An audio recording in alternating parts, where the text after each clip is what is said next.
이원석 총장 사퇴설이 지금 이 밤 전국을 강타하고 있습니다. 또 이에 맞춰서 최재형 목사발 막가파식 던지기 대단한데요. 이런 오늘 저녁 풍경 제가 설명해 드리려 합니다. 이원석을 신뢰하지 않겠다는 용산의 의지는 이번 검찰 인사를 통해 분명해졌습니다. 이에 대한 이원석 총장의 대응은 사표일 것으로 보입니다. 지금 사표를 쓸 것이다, 내일 쓸 것이다, 이런 보도들이 쏟아져 나오고 있습니다. 5월 13일에서 14일로 넘어가는 깊은 밤 채널A를 필두로 이원석 사태 장고에 들어갔다, 이런 기사가 나오고 있어요.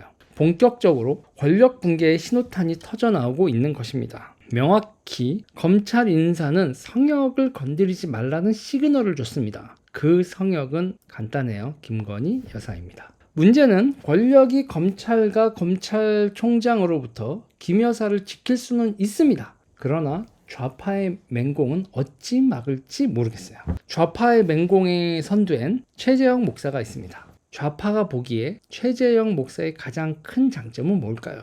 미국 시민권자라는 것입니다. 대한민국 주사파들의 간악함을 우리는 여기서 한 번 더 짚고 넘어갈 필요가 있습니다. 그들은 미국을 정말 싫어하지만 미국 시민권, 미국이 존중하는 표현의 자유, 이 둘은 너무도 좋아합니다. 민주주의에 관용을 악용하는 데 도같은 게 주사파입니다. LA의 주사파들, 그들은 1심의 사건의 마이클 장처럼 주요 사건에서 꼭 등장합니다. 모두 오갈 수 있는 미국 시민권자의 장점을 그들은 활용합니다. 민주주의의 관용을 악용하는데 도같은 게 주사파지요. 최재형도 북한 견문을 책으로 펴내며 유명세를 이어간 사람입니다. NCCK는 그들의 굳건한 진지이고요. 거기에 한인타운, 더 정확히는 그들이 장악한 주사파 교회 네트워크를 통해 그들은 금전적, 인적 자원을 확보합니다. 커다란 한인 커뮤니티의 일부만 장악하고 기생해도 자신들의 활동 근거지는 충분히 마련할 수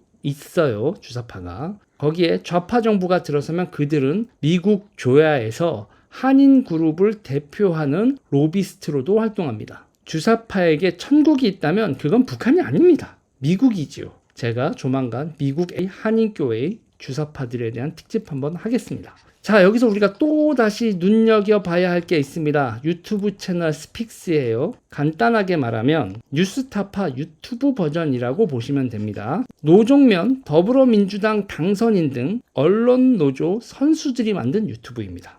김어준이 팬덤을 관리한다면 스픽스는 민주노총 기자들이 주류 언론에서 필터링된 취재 내용을 다이렉트로 꼽는 곳이라 보면 됩니다. 패널들도 제도권에 진출한 또는 할 예정인 사람들로 구성되어 있죠. 포맷은 언론의 형태를 갖추고 신뢰성을 높이고 있고 내용은 말 그대로 정파의 앞잡이 그 자체입니다. 이는 우리가 투쟁에서 완패하고 있다는 걸 의미합니다. 종이 매체가 유일한 매체이던 시절 세련, 진보, 혁신 이런 것들은 글을 통해서 관철됩니다. 우리는 메시지에 매료되기도 하지만 문체에도 매료됩니다. 문체는 지식인의 표상 같은 것이었어요. 이광수, 최문선 등이 종이 매체 시절 문필가들이었죠. 연예인의 위상을 가졌던 사람들입니다. 메시지와 문체, 이 두 가지는 인간의 심미적 근간으로 평가되기도 합니다. 라디오 시대의 문체는 지금 우리가 아나운서를 통해 그 흔적을 발견하고 있고요. 영상의 시대는 더 말을 무엇하겠습니까? 영상 언어라고 하죠. 스타일과 메시지, 그러니까 스타일은 오이디푸스적이라고 하죠. 그리고 아폴론적이다는 메시지, 이렇게도 분류할 수 있습니다. 제가 이 흑색 영상을 찍는 이유는 좌파들이 만들어내고 있는 이 거대한 장에 저항하기 위해서입니다. 탄핵 담론의 장이 열리고 있는데 우파들은 여전히 좌파의 패러다임과 세계관에 어찌 맞서야 할지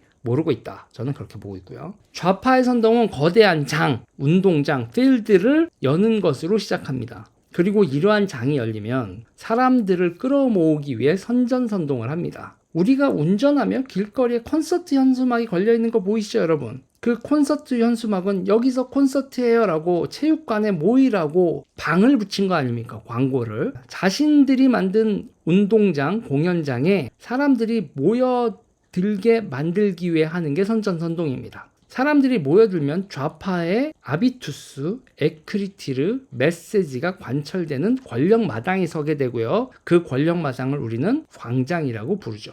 좌파가 그걸 광장이라고 부릅니다. 무슨 광장? 해방구라고 부르고 혁명광장, 혁명의 공간 이렇게도 부르는 게 탄생하게 되는 겁니다. 지금 정확히 좌파는 그런 방향으로 움직이고 있어요. 제가 평소에 빌드업을 한다 이렇게 표현하는 걸 오늘은 좀 더 이론적 배경으로 설명을 하고 있습니다. 총선을 이겼고 민주노총 언론노조 유튜브 기관지 성격을 가지고 있는 스픽스는 김어준이란 광대를 제치고 실질적 주포로 역할을 할 준비를 마쳤습니다. 구독자도 충분히 모았고 좌파 이 선동 바닥의 주 세력으로 마치 저번 탄핵 사태 때 JTBC가 맡았던 역할을 스픽스가 할 준비가 되어 있습니다. 이제 윤석열 정부와 우파의 몰락을 도모할 좌파들의 광장으로 자신들의 장을 전환하기 위해 저들은 움직이고 있습니다. 최재형은 어제 검찰에 출두했고요. 공식적인 언론에는 김 여사에게 뇌물을 바치는 사람들이 줄을 서 있는 것처럼 말을 했습니다.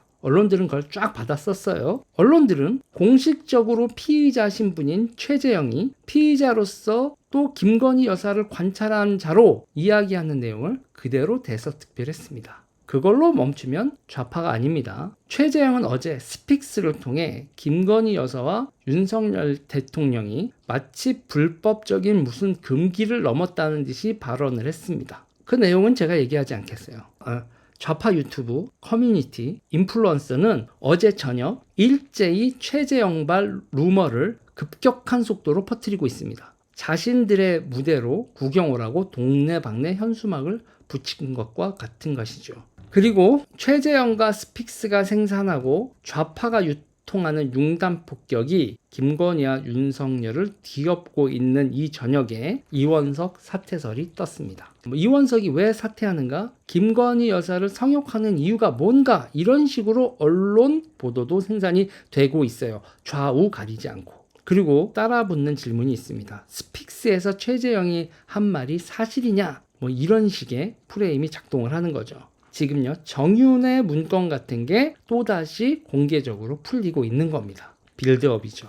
자, 이 소문은 확인도 부정도 못한 채 시간이 지나갈 겁니다. 이거 어디서 많이 본 모습 아닙니까? 바로 박근혜 탄핵 정국의 복부시죠. 재현입니다. 보수 내부의 친박을 제외한 나머지 정파를 후려치고 고립되었던 박근혜 대통령의 실수를 윤석열 대통령도 그대로 반복하고 있습니다. 이러다 어느 날 사과 한 방으로 모든 게 기정사실이 되고 무너지는 권력, 이런 일이 벌어질 수도 있지요. 윤석열 정권과 보수 진영은 이 장을 뚫어내기 위해 어떤 정치를 할까요? 그리고 이 장을 혁명적 광장으로 전환하기 위해 좌파는 또 어떤 술수를 쓸까요? 담담히 지금 이 깊어가는 밤 벌어지고 있는 이 갈라타고스 한국 정치 드라마를 저는 생중계하고 있습니다. 내일은 또 내일 일이 벌어지겠죠.